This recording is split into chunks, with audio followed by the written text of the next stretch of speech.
You're babysitting my 5 kids for free every weekend. My sister announced, you don't have a life anyway. When I refused, Dad threatened. Then don't expect help when you need it. I smiled. Deal. 3 months later, their car broke down. They called me 18 times. I texted back one word.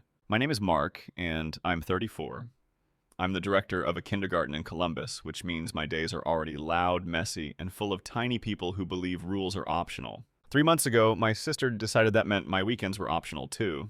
She stood up at Dad's backyard party, paper plate in one hand, lemonade in the other, and announced to a crowd of 47 relatives and neighbors, "You're babysitting my 5 kids for free every weekend.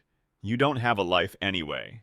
She didn't ask, she assigned. People laughed like it was cute. I didn't. Dad leaned in like he was closing a deal, not talking to his son.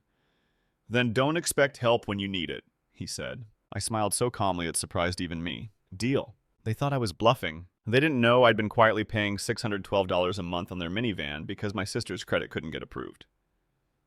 They didn't know the title was in my name. And they definitely didn't know what was inside the envelope I'd brought in my work bag because it was the same envelope my attorney had told me to keep sealed until I was ready to stop being flexible. Hours later, when that envelope was opened and read out loud, everything changed. And 3 months after that, their car broke down on the side of I-7. They called me 18 times. I texted back one word. Dad's house has always had the same smell. Grilled meat, cheap cologne, and the unspoken rule that love is something you earn by being useful. My sister Tara learned early how to be useful in the way our family rewarded most. Not hardworking, not kind, just loud, confident. The kind of person who can say something outrageous and make everyone else feel weird for not agreeing. I learned something else early. That be flexible usually meant be invisible. When I was 9, Tara borrowed my birthday money, 3 crisp 20s from Grandma, and Dad shrugged like it was weather. She needed it more, he said. I stared at my empty piggy bank like it had betrayed me. Tara didn't even pretend to be sorry. She flopped onto the couch and kicked her sneakers off. "You weren't going to do anything cool with it," she said. "You're boring." Dad heard her. He didn't correct her. He laughed. "Your sister's just honest," he told me, like honesty was a permission slip to take. By 13, Tara had figured out the family economy. Attention was currency, and I was the default solution. When Tara decided she wanted to cheer, she needed expensive uniforms. Dad didn't have the money. Neither did Mom. So I got a paper route. Every morning, 5:30 a.m. Cold fingers, wet newspapers, dogs that hated me. I stacked my tips in a shoebox under my bed. The day the uniform came, Dad didn't say thank you. He patted my shoulder like I was a good tool. "That's what family does," he said. Tara twirled in the mirror and said, "Finally, now people won't think I'm poor." I stared at my reflection beside hers. My clothes were too small, my cheeks were chapped. My eyes looked older than 13. I started learning the math of resentment before I even had algebra. In high school, I got a scholarship interview. It was a big deal. Full tuition, maybe more. I practiced answers in my room, whispering them like secrets. Dad walked in without knocking. "What are you doing?" he asked. "Practicing," and I said, "for the scholarship interview." He made a face like I told him I was joining the circus. "Scholarships are for people who don't have a plan," he said. "I have a plan," I told him. He snorted. "Your plan is to be what? A preschool teacher?" I didn't flinch, but it stung like a slap. "Tara," he called over his shoulder, "come listen to your brother's dream." She wandered in, chewing gum. Dad repeated it, mocking the words like they tasted bad. Tara laughed. "Ah," she said, "little Marky wants to sing songs and wipe noses." Something in me hardened. Not anger. Something colder. Something that could last. I got the scholarship anyway. I left. I built a life where my work mattered to people who didn't treat me like a punchline. And still, every time Dad called, it was never just to say hi. It was always because Tara needed something. By 25, Tara had 2 kids, then 3, then 4. By 30, she had 5. Each one arrived with a new crisis, a new need, a new reason the family had to pull together. When she had her 3rd, she called me at work. I was in the hallway outside the toddler room, holding a tiny boy who'd fallen asleep on my shoulder. My phone buzzed. "Tara's name?" I answered because I always answered. "You have money?" she asked. No greeting. "What's wrong?" I said. "I need a car," she said. "Mine is done." "Done how?" "It makes a noise," she snapped.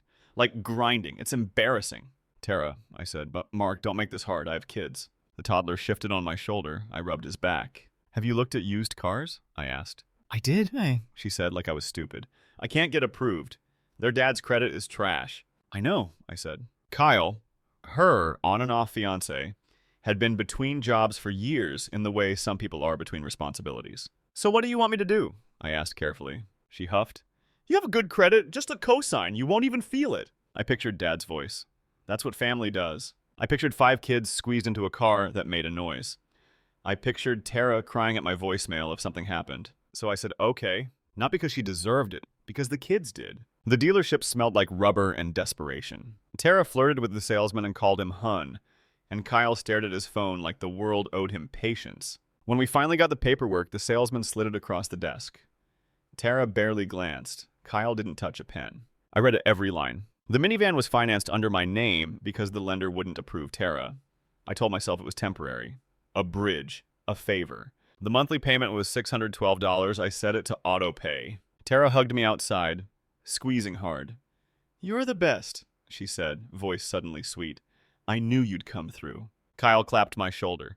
"Good looking out, man," he said, like he'd lent me a tool. 2 weeks later, Tara texted me a picture of the van. Caption: "Finally something nice for once." "No, thank you. No, we'll pay you back." Just a photo like she'd earned it. That was the rhythm. I helped. They took. Dad praised Tara for being a fighter and me for being reasonable. I learned to swallow the taste of being used because it was familiar, until it wasn't. The thing about working with little kids is you can't fake boundaries. If you let a 3-year-old climb the bookshelf once, congratulations, you have a climber now. They'll do it again and again until you stop them. Not with yelling, with consistency, with calm, with the same rule every time. I taught parents that in meetings. Then I went to Dad's house and forgot it for my own life. Tara started calling my weekends available time. "Drop off is Friday at 6, she'd say. Not can you, not would you, just scheduling me like a service. The first time I pushed back, she acted wounded. "What? You hate your nieces and nephews now?" she said.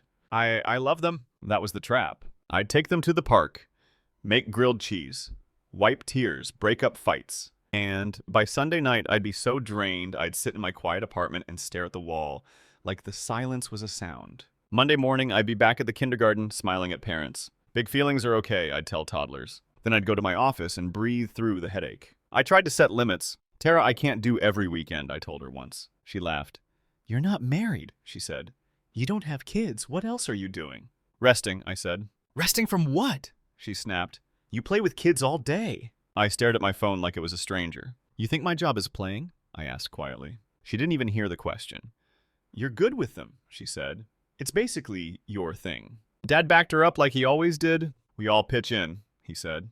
"Tara's got her hands full." "You mean Kyle?" I said before I could stop myself. Silence. Dad's eyes narrowed. "Don't start," he warned. I learned to stop talking. I learned early that in my family, truth was treated like disrespect. The final straw didn't come from the kids. It came from the way Tara looked at me.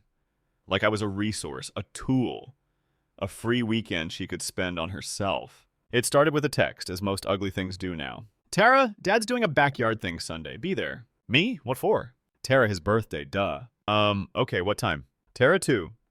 And bring your car keys.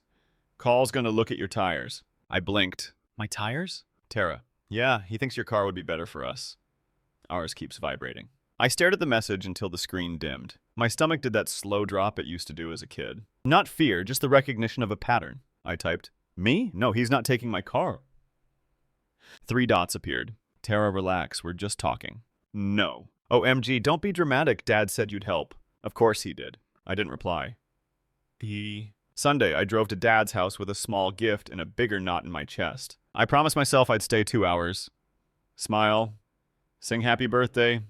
Leave before anyone could hand me a diaper bag like it was a baton. The yard was full. Neighbors, cousins, uncles, people I hadn't seen in months. Dad loved an audience. Tara loved one more. She was already performing when I arrived, standing by the food table like she was hosting. 5 kids circled her like satellites. Kyle leaned against the fence sipping beer. Dad spotted me and waved me over. "Mark," he boomed. "There he is." He pulled me into a hug that felt more like ownership than affection. "You look tired," he said loud enough for a couple people nearby to hear. "Work's busy," I said. Tara swooped in. "There's my babysitter," she announced. A couple people laughed. I felt my face heat. I kept my voice steady. "I'm not your babysitter." Tara tilted her head like I was speaking another language. "Okay," she said, smiling. "My brother who babysits." "Same thing." Dad clinked a spoon against a glass. "All right, everyone," he said, stepping up onto the little patio step like a stage. "I just want to say thanks for coming. Family means everything, you know." "And speaking of family," he pointed at Tara. My girl Tara has been doing it tough, he continued, voice full of that proud sympathy he never offered me. 5 kids, and she still keeps going. She's a warrior. Tara dabbed fake tears. The crowd nodded. Dad's gaze swung to me. And Mark, he said. He's been helping out. That's what good sons do.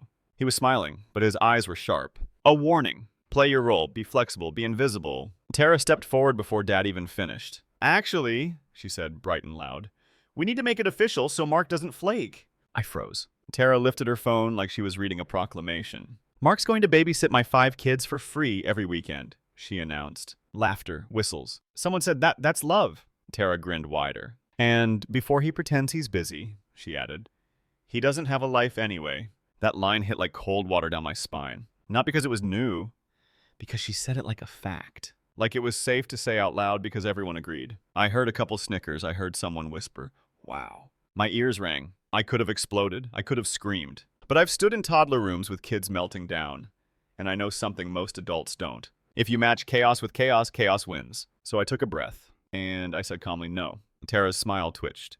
What? She asked, still performing. No, and I repeated, I'm not doing that. The crowd shifted, and people love drama until it gets real. Dad stepped down from the patio like a storm moving in. Mark, he said through his teeth. Not here! Actually, I said, surprised by how steady I sounded. Here is fine, since this is where you decided to announce my weekends. Tara scoffed. You're really going to be like this? She said. After everything? After everything? I echoed. And that almost made me laugh. Dad got close enough that I could smell his cologne. You're selfish, he said quietly. Your sister needs you. She needs a paid sitter, like I said, or Kyle needs to parent. Kyle pushed off the fence, irritated. Don't talk about me, he snapped. I looked at him.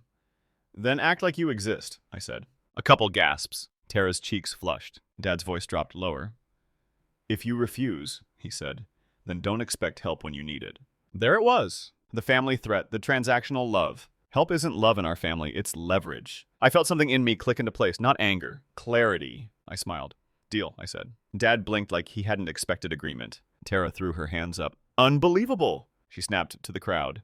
See? No life and still too good for us. People murmured. Someone laughed awkwardly. I reached into my work bag, still slung over my shoulder. Not dramatically, just deliberately. I pulled out a plain manila envelope. Dad's eyes flicked to it. What is that? He asked. I looked at Tara. It's the part of the family arrangement you've never bothered to read, I said. Tara rolled her eyes. Oh my God, are you doing paperwork right now? Yes, I said, because you've been treating my life like a schedule and my money like it comes from nowhere. I nodded toward the patio table. Can we sit? I asked. Not as a request. Dad hesitated. The crowd was watching. He wanted to stay in control. Fine, he said too loudly. Let's hear it. My Aunt Linda, Dad's older sister, caught my eye from across the yard. She'd always been quiet, but not blind. She gave me a small, almost imperceptible nod. Not loud support, just presence. That was enough. I set the envelope on the table and slid it toward Dad. Open it, I said. Dad frowned, then tore it open like he was punishing the paper. He pulled out a stack of documents. The top one was the vehicle title. His mouth tightened when he saw the name. Mark Davis? Tara leaned in. What is that? She demanded. Dad cleared his throat, eyes scanning. His voice changed as he read, losing some of its swagger. This is the title for Tara's van, he said slowly. Tara laughed like it was a joke. Okay, so? So, I said, it's in my name. Tara's laugh faltered. No, it's not, she snapped. It is, I said, because you couldn't get approved. Remember when you called me and said your kids needed a car? Kyle's face darkened. Mark, Tara started, sharp. I didn't let her take control back. I pay $612 a month, I said, loud enough for the nearest cluster of relatives to hear. I've paid it for 3 years, auto-pay, quietly. No thank you, no plan to pay me back. Just expectation. The air went thick. Someone near the grill said, wait, what? Tara's voice rose. You offered, she yelled. I agreed to help, I corrected. I didn't agree to be your unpaid weekend employee forever. Dad looked up, furious now. Not at Tara for using me. At me for making it visible. You're embarrassing your sister, he hissed. I stared at him. No, I said. She embarrassed me publicly. You joined in. Tara slammed her palm on the table. So what? She spat. You're taking our van now? I shook my head. This isn't revenge, I said, and my voice stayed calm. This is reality. I tapped the next page. It was a letter from my attorney. Not dramatic, simple, clear. It stated that as the legal owner and primary payer, I had the right to terminate the informal arrangement and reclaim the vehicle if payments were not reimbursed. It also included a second document, a dated notice. Autopay cancellation scheduled for Monday. Tara's eyes went wide. You can't do that, she said, suddenly smaller. I can't, I said, and I am. Dad's nostrils flared. You're punishing the kids, he snapped. No, I said, I've been protecting the kids while you've been enabling the adults. Kyle stepped forward, jaw tight. Man, that's messed up, he said. You're really going to screw us because you don't want to babysit? I looked at him like he was a math problem with one obvious answer. You had 5 kids, I said. You put yourselves in this situation. A couple people made a noise. Shock, agreement, discomfort. Tara's voice cracked, but it wasn't remorse. It was panic. So what are we supposed to do? She demanded. Dad turned to me, trying a different tactic. Mark, he said softer now, bargaining. Come on, we're family. Don't be like this. I felt the old pull, the old guilt. Then I remembered Tara's voice, sweet as poison. You don't have a life anyway. I looked at Dad. You don't get to rewrite what you did to me, I said. Dad's eyes hardened again. You think you're better than us because you have a job with little kids? I almost smiled, because he still didn't get it. My job taught me the thing you never learned, I said. Boundaries aren't cruelty, they're clarity. I'm not better, I said. I'm just done being used. Tara's face twisted. So you're just abandoning us, she said loudly. I didn't take the bait. I pointed to the line on the letter. I'm giving you 90 days, I said. Either refinance it into your name or start paying me monthly. If not, the vehicle goes back to me. That's it. Dad grabbed the papers like he could crush them into compliance. This is ridiculous, he snapped. You're doing this to hurt us. I met his eyes. No, I said. I'm doing this so I stop hurting me. The crowd was quiet now. Not laughing, not cheering. Just watching the truth sit there on the table like a heavy object nobody could pretend wasn't real. A neighbor coughed. My cousin stared at the ground. Aunt Linda exhaled like she'd been holding her breath for years. Tara's voice went shrill. You're going to regret this, she hissed. When you need us. Dad nodded, pouncing on the old thread again. That's right, he said. Don't expect help when you need it. I smiled, the same calm smile. Deal, I said again. Then I picked up my bag. Happy birthday, Dad, I added. Because I'm not cruel. I hope you get what you built. I walked to my car. My hands didn't shake until I closed the door. Then they did. Not from fear. From the adrenaline of choosing myself in front of an audience trained to punish me for it. I sat there for a moment, forehead against the steering wheel. Breathing. Then I drove home. The next day, Monday, I did exactly what I said I would. I logged into my bank app and canceled the autopay. Then I called my attorney. Not because I wanted to fight, because I wanted clean lines. Are you sure? She asked. Yes, I said. Okay, she replied. Then we do it properly. Properly meant emails, documentation, dates. Properly meant no more, he said, she said. I sent Tara a message. Short, simple. Mark, I'm not available for weekend childcare starting immediately. If you need a sitter, hire one. Mark Van Payments, you have 90 days to refinance or begin repayment. I will not cover it anymore. Tara replied within minutes. A wall of rage, accusations, insults. Then the classic pivot. What about the kids? I didn't argue. I didn't defend. I just repeated the boundary. Mark, this isn't a debate. Dad called that night. I watched it ring until it stopped. He left a voicemail. His voice was thick with outrage and certainty. Like I was still 12 and he could scold me into compliance. You're tearing this family apart, he said. You're acting like a stranger. Tara needs you.